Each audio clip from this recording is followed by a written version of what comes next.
अपने दासियों से कहा कि सुनो, मैंने सुना है कि बड़ा अच्छा भविष्य बताता है, जरा उसको द्वार तक लेकर आओ, मैं भी तो जानूं अपने राम का भविष्य कि मेरे राम में क्या गुण है, क्या दोष है।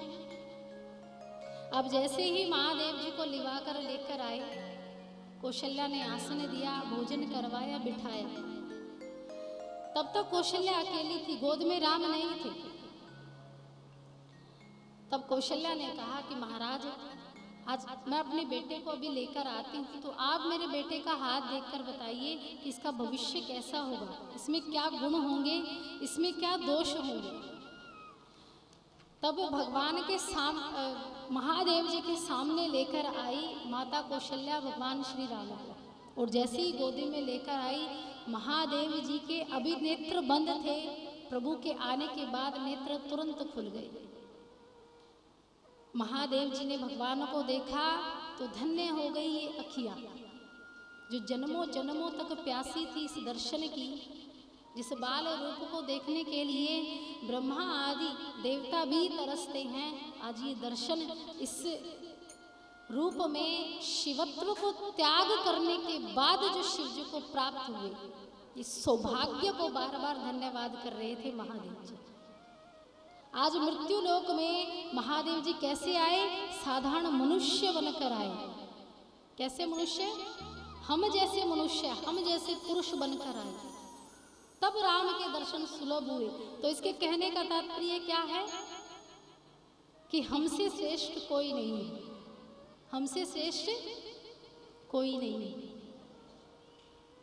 देखिए, पशुओं से और मनुष्य, इन दोनों में अंतर है केवल बुद्धि का, बोलने का। ये बुद्धि ही है, जब सोचती है, विचारती है, तब वो जवाब दे पाती है, ये जिव्या उठ पाती है, केवल इस बुद्धि के कारण। एकमात्र मनुष्य है जो पशुओं से अलग हो जाता है इस बुद्धि के कारण, इस मस्तिष्क के कारण। अन्यथा वही काम पशु करते हैं और वही काम हम करते हैं। लेकिन इससे भी अलग हटके है कि हम भगवान का नाम ले सकते हैं। कभी गधे को देखा है राम राम करते हुए? हाथी को देखा हो? नहीं। जबकि मनुष्य क्या कर सकता है? राम राम, प्रभु का नाम जप कर सकता है, लीलाओं को सुन सकता है। तो धन्य भागी है ये नरतन।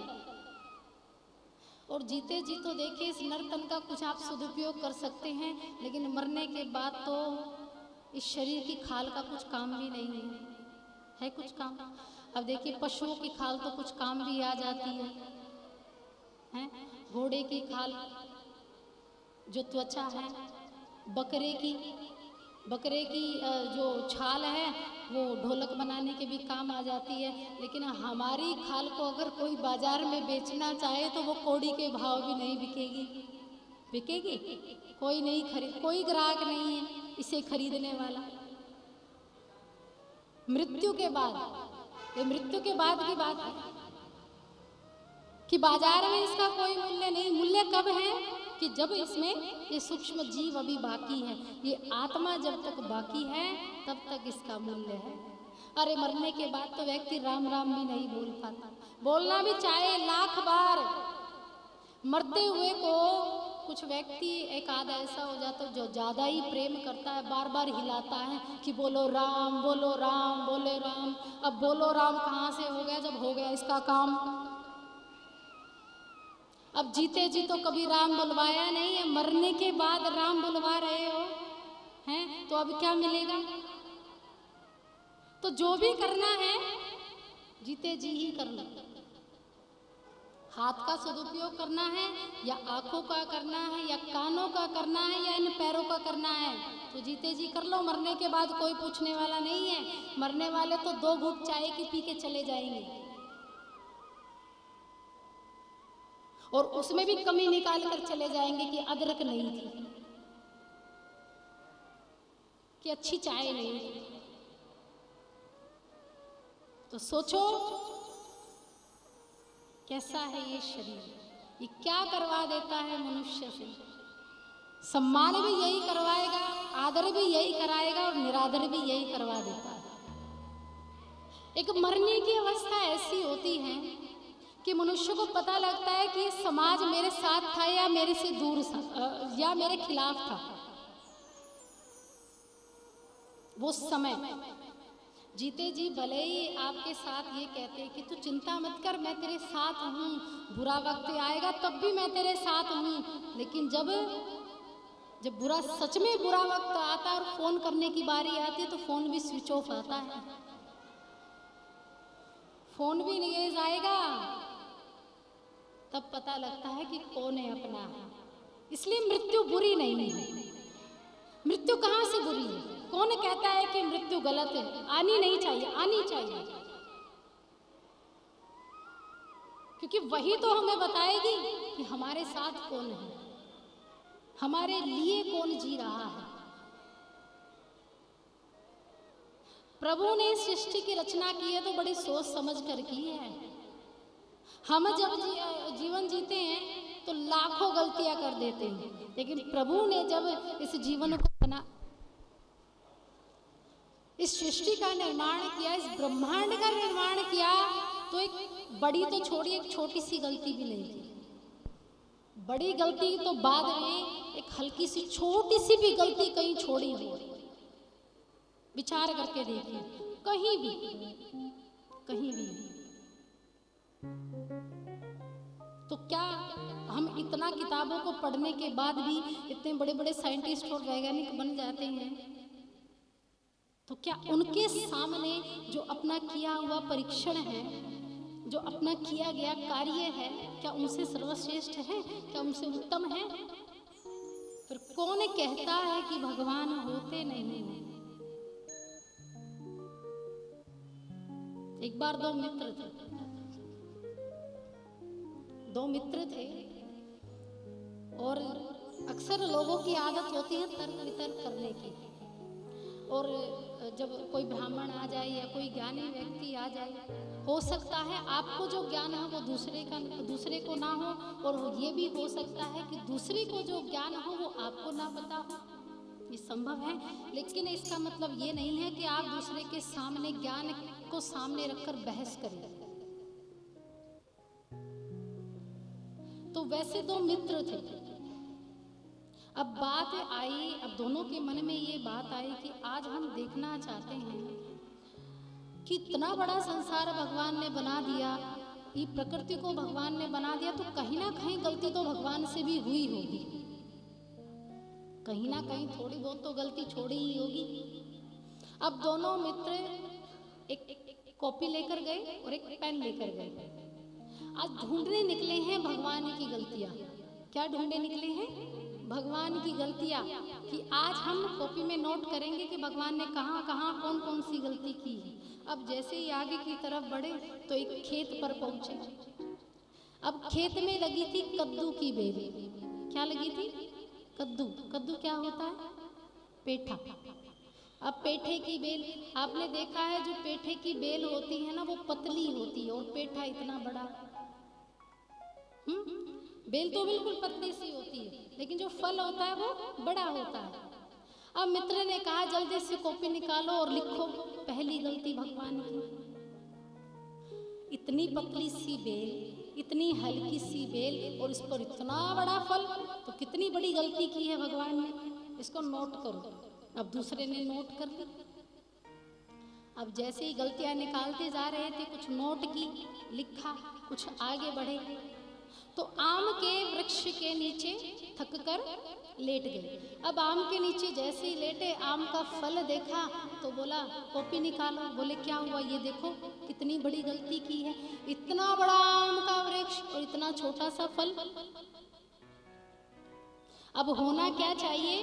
बोले मित्र बताओ क्या होना चाहिए था? बोले होना ये चाहिए था कि जो कद्दू की बेल देखकर आए थे, इतनी पतली बेल पर इतना बड़ा फल, वो कद्दू होना चाहिए था आम के वृक्ष पर, और जो ये आम का फल है ना, ये होना चाहिए था कद्दू की बेल पर। फिट कर दिया आपने मन से। अब थोड़ी देर विश्राम कर ही रहे थे, गहरी नींद आ गई, तो अचानक से आम के वृक्ष से फल टूटकर नाक पर गिर गया। नाक पर गिर गया। अब नाक पर गिरा तो राम राम क्या हालत होगी। अब इतने में होश ही आया, नाक को तो बाद में संभाला, पहले कॉपी पेन को संभाला। बोले क्या हुआ? बोले जल्दी मिटाओ उस गलती को। बोले क्या हुआ? बोले वो जो गलती लिखी थी ना कि आम के वृक्ष पर कद्दू होना चाहिए, अच्छा हुआ आम का ही फल है, कद्दू होता तो आज राम नाम सत्य हो जाता।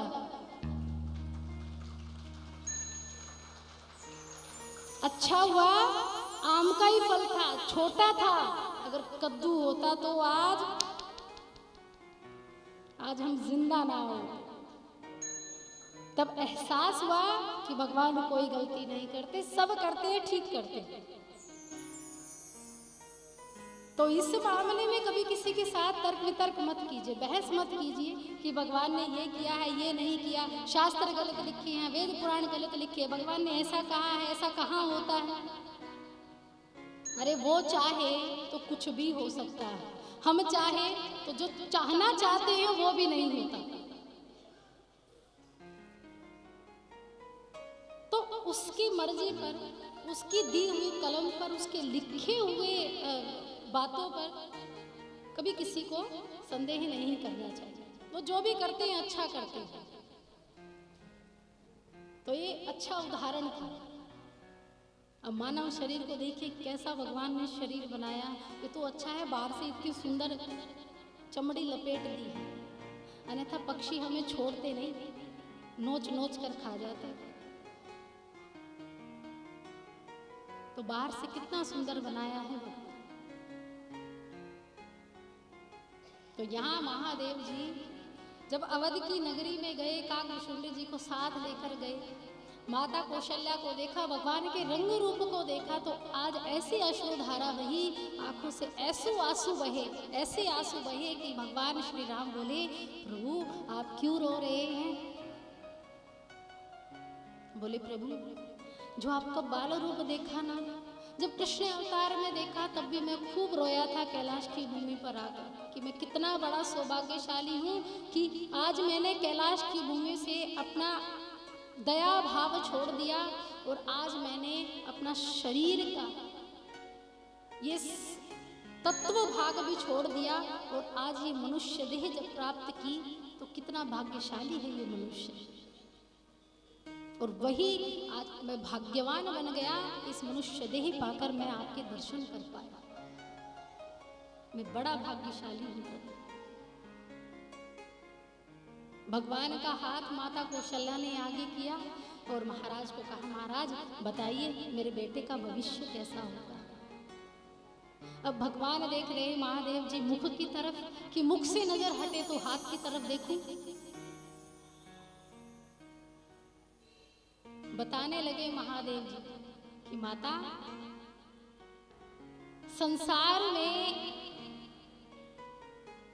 हर कोई व्यक्ति हर किसी को हर चीज दान में नहीं दे सकता, हर चीज देने का सामर्थ्यवान भी हर किसी में नहीं है। लेकिन ये जो जगत पिता है ना, जो तेरी गोदी में जो ये बेटा है, ये साक्षात नारायण अन्न का भंडार है, जिससे दुनिया भले ही जिसको ठुकरा दे, लेकिन वो दुनिया ठोकर खाकर भी अंत में यही आती है जो आपकी गोदी में आपका लल्ला है। अब माता कौशल्या ने सुना कि महाराज क्या कह रहे हो।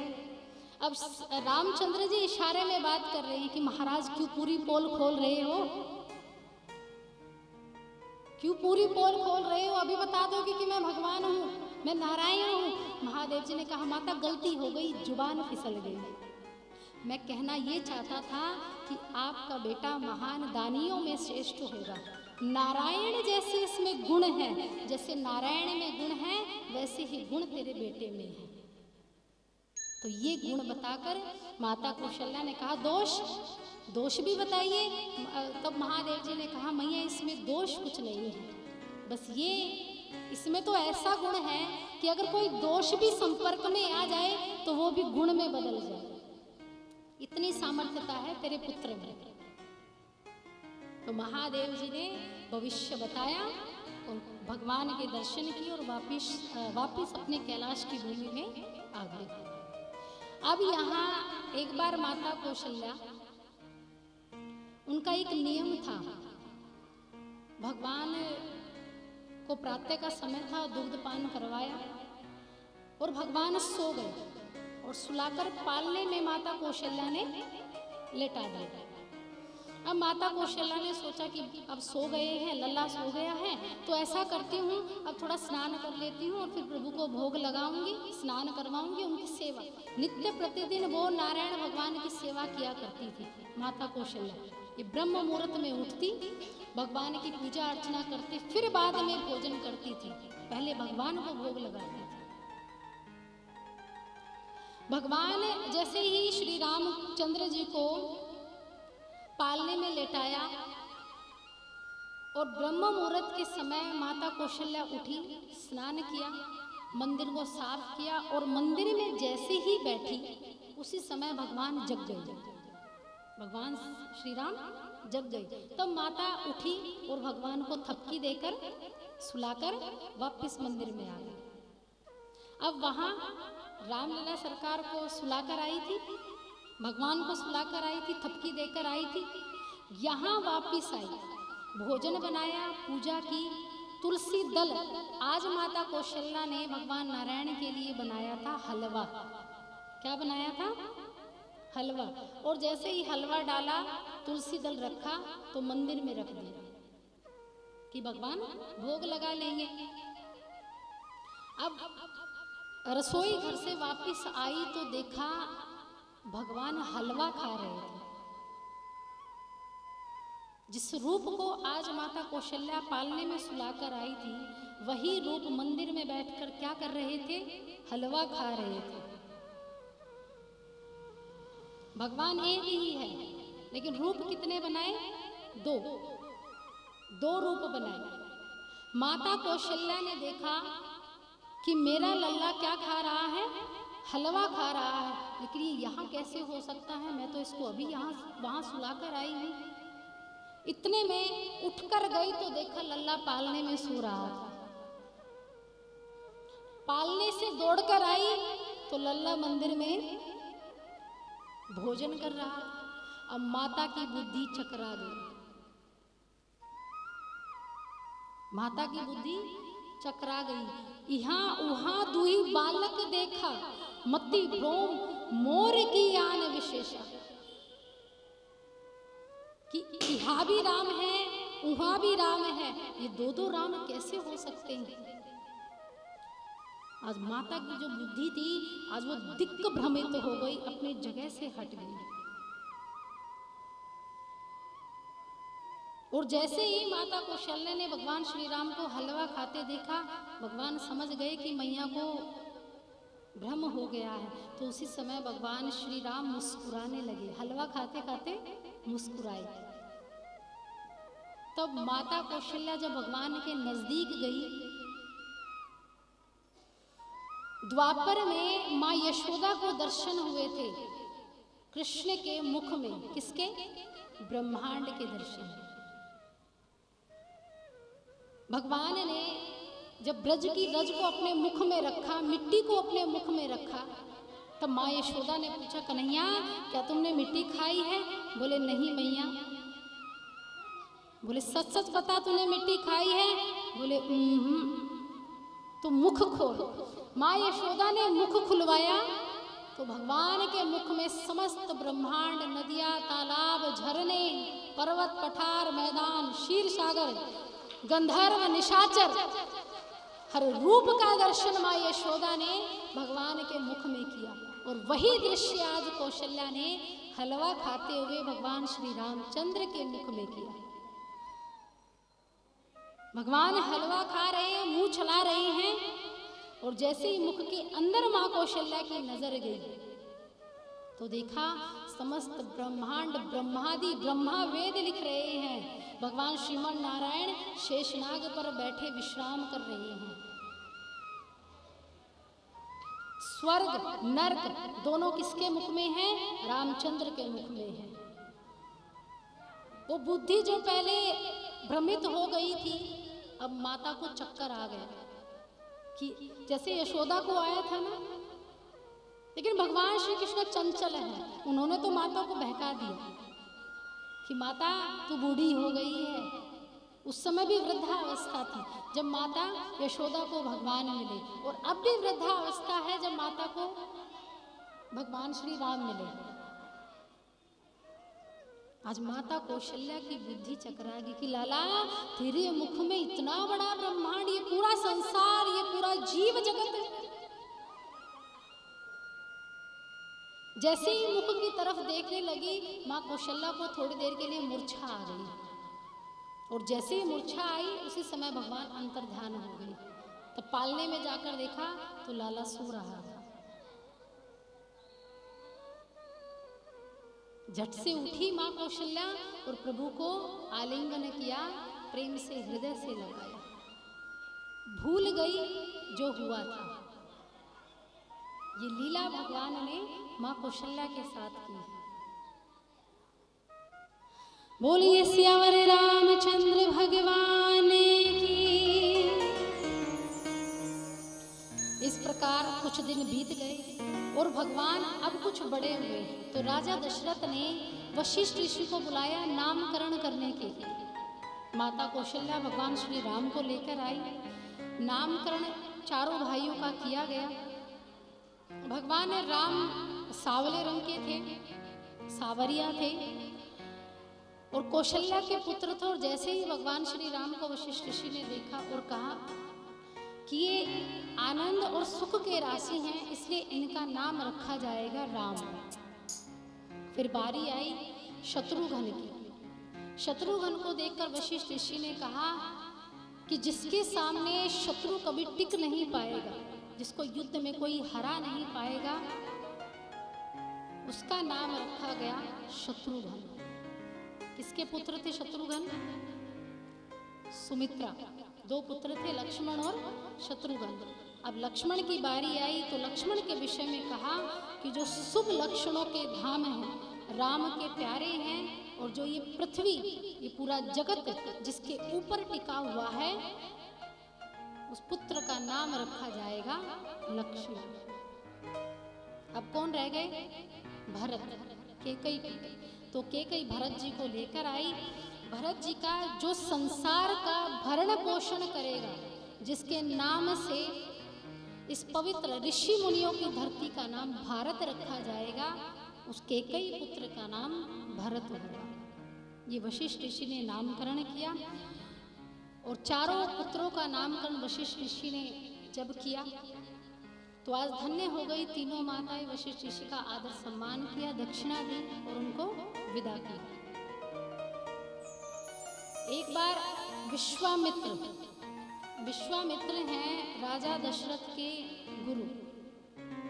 विश्वामित्र जी का आगमन होता है और आए भगवान राजा दशरथ के सामने। राजा दशरथ ने खूब स्वागत सत्कार किया, बिठाया, पूछा कि बताइए महाराज आप क्यों आए हैं, गुरु वंदना की।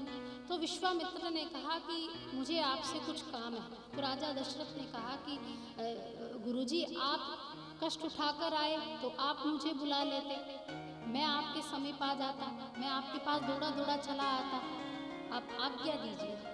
तब विश्वामित्र ने कहा कि राजन, आज मैं जो आपसे मांगूंगा क्या वो आप मुझे देंगे? राजा दशरथ ने कहा कि प्रभु आप जानते हैं कि मैंने रघुकुल में जन्म लिया, और रघुकुल की एक रीत है कि प्राण जाए पर वचन न जाए। ये किसके वचन हैं? राजा दशरथ के वचन हैं। आप जो मांगेंगे आपको दे देंगे। विश्वामित्र ने कहा कि राजन जरा सोच लीजिए, आज मैं जो मांगने आया हूं हो सकता है वो आपकी सबसे प्रिय वस्तु है। राजा दशरथ ने कहा कि आप मेरे गुरु हैं, और गुरु को दी हुई वस्तु, गुरु को दिया हुआ दान कभी शिष्य को श्रद्धा से कभी इनकार नहीं करना चाहिए।